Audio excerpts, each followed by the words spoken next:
السلام عليكم ورحمة الله وبركاته. لو انتم مش بتتابعوا قناتي، انا اسمي شيماء. النهاردة هعمل لكم بإذن الله وصفة سهلة واقتصادية. النهاردة هنعمل البغاشة او مخدات العسل. اول حاجة على النار هنحط كوباية من السكر ومعاها كوباية من المية، عصرة نص ليمونة، وهحط شريحة من الليمون. هسيبها على نار متوسطة هتغلي كده، يعني مدة 7 دقايق بالظبط. واول ما تنزل من على النار هحط لها معلقة مية ورد او فانيليا، اللي موجود عندك حطيه. هنا في بولة هحط بيضة ومعاها كيس من الفانيليا، واقل من ربع معلقة من الملح، يعني مش محصلة كمان ان هي ربع معلقة. وهحط معلقة من الزيت، هنقلب مع بعض.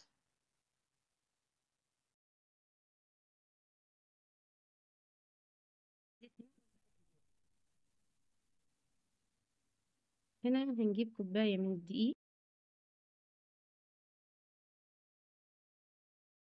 عليها معلقة من النشا، ومعلقة صغيرة من البيكنج باودر، نص معلقة بالظبط، اسفة.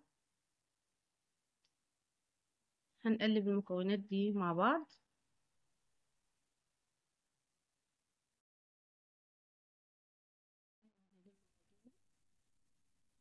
هنا بقى المية يعني على حسب العجينة، فأنا هنا استخدمت بالظبط 3 معالق من المية. على حسب اللي عندك، أنا استخدمت دقيق متعدد الاستعمالات، فهنا بالظبط أخد مني 3 معالق من المية، 3 معالق كبيرة. هعجن بمعلقتين الأول أهو، محتاج معلقة تالتة.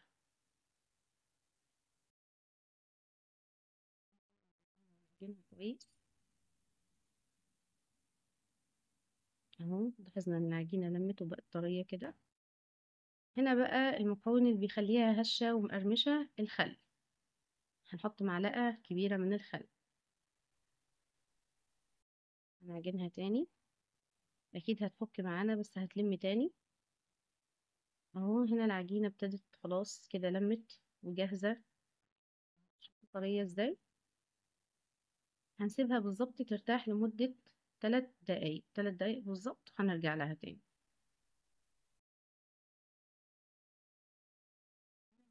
الفرق بعد ما ارتاحت 3 دقايق بالظبط، هنرش رشة من النشا على الرخامة او الكاونتر.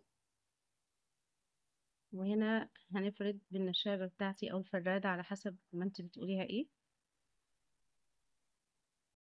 السمك بتاعها ما يبقاش تخين قوي ولا رفيع، علشان ما تتحرقش منك ومش هتنفخ لو هي رفيعة. ولو هي تخينة هتبقى سميكة من جوه، فمش هينفع ان هي تبقى بحجم يعني تخين او رفيع، متوسطة. هنفرد كويس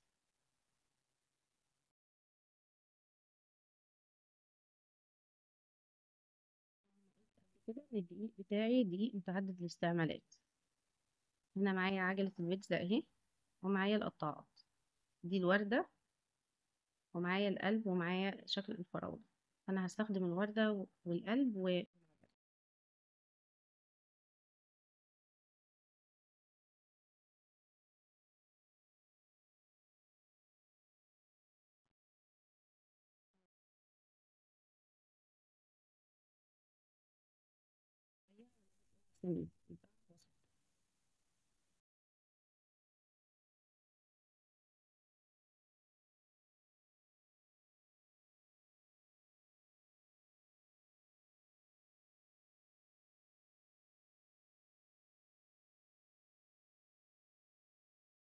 بجد الوصفة دي جميلة جدا، وطعمها حلو ومقرمشة من بره وهشة وطرية من جوه، وأولادك هيحبوها جدا.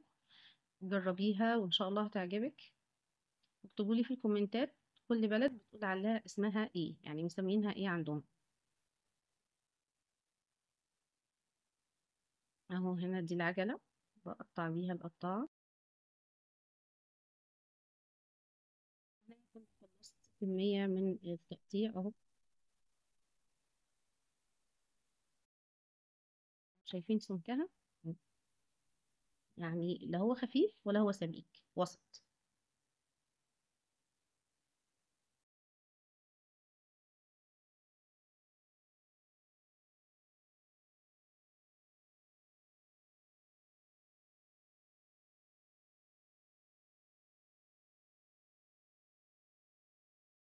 زيت. زيت سخن جدا، يعني يسخن وبعد كده نهدي النار، يعني اهم حاجة ان هو يبقى سخن.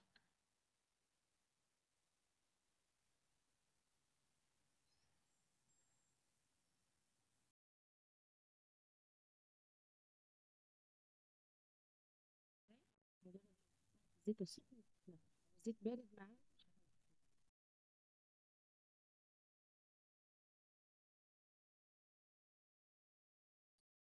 عشان ما تبقاش تحمر كده وتبقى نية من جوه. انا قطعها عندي صغيرة، فالحبات هتبقى صغيرة.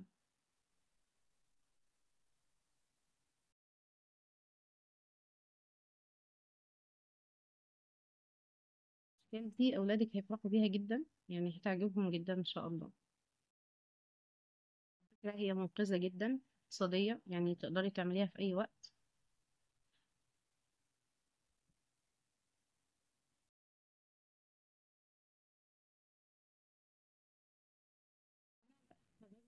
يعني على طول بعد ما اصفيها كويس من الزيت، على طول على الشربات بتاعي البارد، و5 دقايق بالظبط، يعني ما تكملش كمان 5 دقايق، علشان ما تشربش شربات كتير وتطرى معاكي. هدي باقي الكمية، اسيب الزيت برضو يسخن شوية، وبعدين احط باقي الكمية.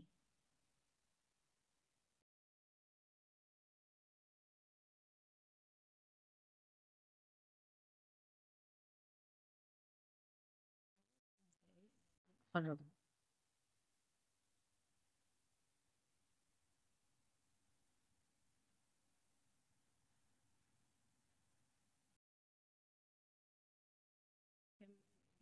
القطع اللي هي عجلة البيتزا.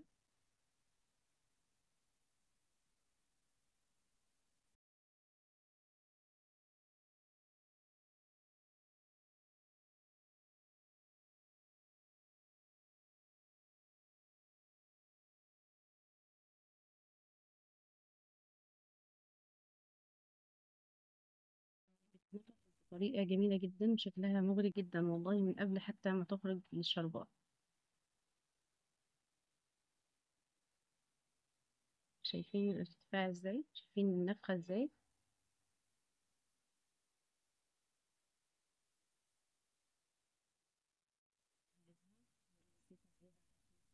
الاتجاهات. وهنا بقى أجمل وأحلى حلويات، يعني تعتمديها في رمضان، في الأيام العادية، في أي وقت عندك ضيوف، أي حاجة هتقدري تعمليها بسهولة وبسرعة. لو عجبتكم الوصفة اعملوا لايك وشير وسبسكرايب، متنسينيش. أهو، مقرمشة وطرية من جوه ومقرمشة من بره، وشكلها تحفة وذهبية. السلام عليكم.